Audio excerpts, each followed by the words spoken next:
Hey guys, welcome to another video. So today I will be sharing with you my 5 top tips to stay organized, not just in 2025, but these tips you can carry on throughout the rest of your life.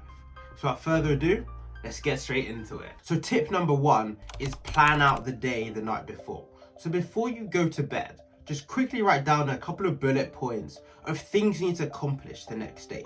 Or maybe if you use a diary, just check over your diary, see what things have been planned, and if you need to add in anything else, just add that quickly before you go to bed. Because this then gives you a lot of peace of mind in the morning, because you know that you can just wake up, check your diary, check your list of bullet points and see exactly what you have to get accomplished that day, because that means that you can get into your day much faster and will potentially be able to then get more things done. You just know, you look at this, boom, that's exactly what you have to get done that day. For me, it's not exactly as relevant now since I'm at school, and basically that's already been done for me every single day. My timetable is been the same since I started in year 13, and there's not too much else that I have to think about. But once I leave school and I start to become busier, start to take on more clients, have stuff like meetings with prospective clients, start doing other things around the place, then planning out the following day will just be a game changer. Being able to just wake up in the morning, check that list, boom, I know exactly what I have to accomplish for that day. So tip number 2 is lay out your clothes the day before. Guys, trust me, you don't want to be the person who's late to like a business meeting, late to a lesson because they couldn't find a tie, socks, I mean they had to iron that shirt and it took a while because someone else was using it. All of these tips I'm going to give you is so that you can wake up in the morning, or you can go through your day with as little extra things to think about, because life's already busy enough, and worrying about where your sock is, where a tie is, you just added mental space, mental real estate, which you don't need to be building up.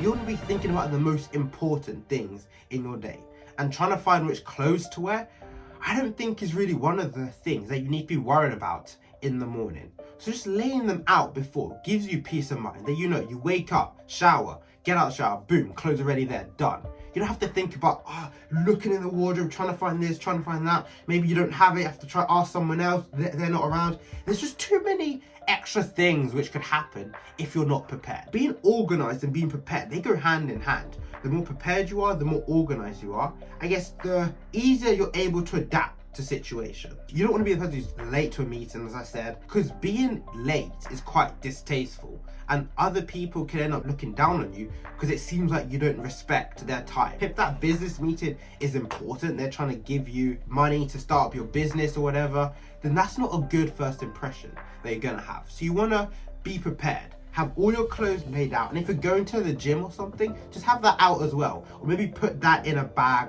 right next to your work clothes, for example. Tip number 3 is wake up early, and this for me is definitely one of the biggest ones, because when you wake up earlier, you just tend to have more time in your day to get things done. And when you're able to have more time in your day to get things done, you can just plan everything out better. You can be a bit more organized. Because maybe if you don't want to write down a list of things you have to get done the night before, then maybe just waking up like 10 or 15 minutes earlier, just looking through and seeing what you have to get done that day is a great alternative. And waking up earlier means you don't have to stress as much in the morning. Because I found that when you're stressing about in the morning, that's when you forget things. Maybe you're going out, and since you woke up a little bit late, you're then a little bit disorganized, a little bit frenzied, and you end up forgetting your wallet. Or maybe even more serious is forgetting your passport and you're about to go on a flight or something. So waking up early just gives you time. You know, you've woken up, maybe you've got an extra half an hour, just to get things done calmly. You're not stressing around as much because you know that you have extra time to get things done. But don't make the mistake of being too complacent, then you end up having to hurry up later because you took it too easy. So maybe just start setting your alarm 15-20 minutes earlier, test it out and see how that goes. But the most important thing about all these tips I'm going to share with you, especially about waking up earlier, is that you have to test it. Test different times. Maybe an hour would work for you, maybe half an hour would work for you. But just in the next week or so, just try out these different times and see which one you find most effective. And of course, it could vary depending on the day. Maybe on a Saturday, you want to wake up a little bit earlier to get stuff ready. On a Sunday, or maybe in the weekends, wake up even earlier just so you're ready for work, ready for school, or whatever you have to get done during the week. So definitely found that waking up early, I think, is one of the best ones for me, because I know that I'm not stressing out. Tip number 4, which I actually heard about a while ago and I've definitely been implementing this much recently, is leaving things in the same place all the time. Because I don't know about you guys, but for me, I tend to lose these quite often, and I just tend to forget where I put them because they're so small, they just kind of end up anywhere and they're quite hard to remember where you put them. But ever since I started leaving them in the same place all the time, it was an absolute game changer. Because let's say I'm walking to a lesson and then I remember that I need my AirPods. If I walked out of my room, I know that I can quickly sprint back into my room and just grab them without having to think about where they could be. Because say you actually need them for something important, as with the clothes, you have to spend time looking for them. They could be anywhere. But if you leave them in the same place every single time and no one else touches them, then you just don't have to think about it. You just know you go to this particular place, grab it, boom, you're gone. It saves you so much mental clarity and quite frankly, a lot of peace of mind as well. And with all of these tips, it's all about helping you guys just be as effective as you can every single day and not having to worry about things like, where are my AirPods? Where's my phone? Where are my glasses? Where's my wallet? Just want to make sure that you're able to keep track of where things are. Even if it means like putting post-it notes on things or something, just so you know where they are, or just so you know exactly where you put them. And then this then helps me follow on to my next point, which I believe kind of goes hand in hand with the previous one.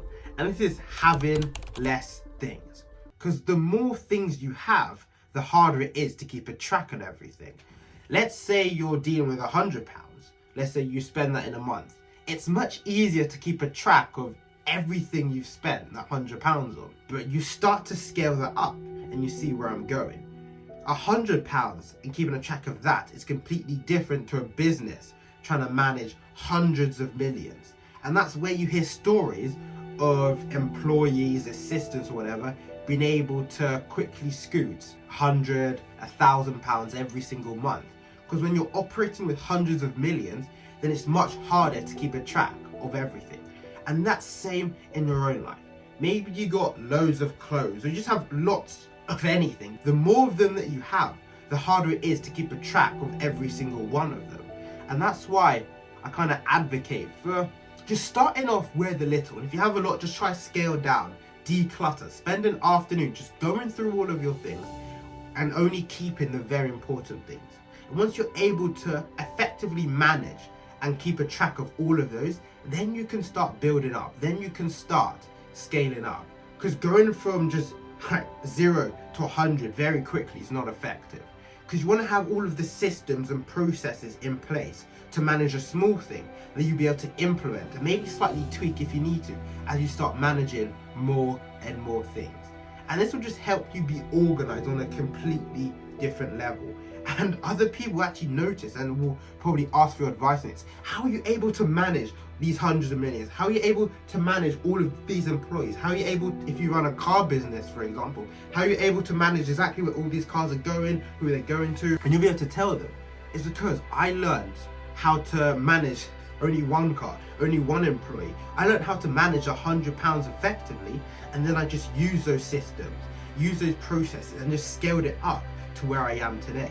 So being able to manage a little then gives you the confidence to start being able to manage more and more. And at your job, I'm sure managers will start to notice this. This employee gets everywhere on time. He's able to manage all of his workload super effectively. Let's start giving him more work. Let's give him a pay rise, give him a promotion. Let's give him more responsibility because we know that he can handle it. Yeah, so those are my 5 top tips for being organized, not just in 2025, but these tips are timeless. You can use for the rest of your life. And I'll quickly run them down for you. Number 1, plan the day before. Before you guys go to bed, just quickly write down a couple of bullet points, or maybe you can go into more detail about everything you want to accomplish, everything on your agenda for the next day. Number 2, lay your clothes out before bed, because this will save you so much time in the morning and give you more mental headspace, more mental real estate to focus on other things which might be more important. And number 3, wake up earlier. This can be 10, 15, even an hour earlier, so you just know you can be far more relaxed in the morning. Because trust me, once you're stressing out in the morning, it's much easier to forget things, and then that can obviously be detrimental for the rest of your day. And number 4, leave things in the same place. Just think of the AirPods. They're very easy to lose, but you keep them in the same place every time. Even if you do forget them, you know exactly where they're going to be. And of course, this helps if other people haven't touched them, but that's a completely different story. And number 5, be able to manage a little bit. Have less things. Because if you're able to build the systems and processes to manage a little bit, then you'll be able to get handed more responsibility. You'll be able to manage a lot more, because you can just use them systems and extrapolate them, slightly tweak them if you need to have in more things. So guys, I hope this helped, and comment down below what topic you'd like me to speak about next.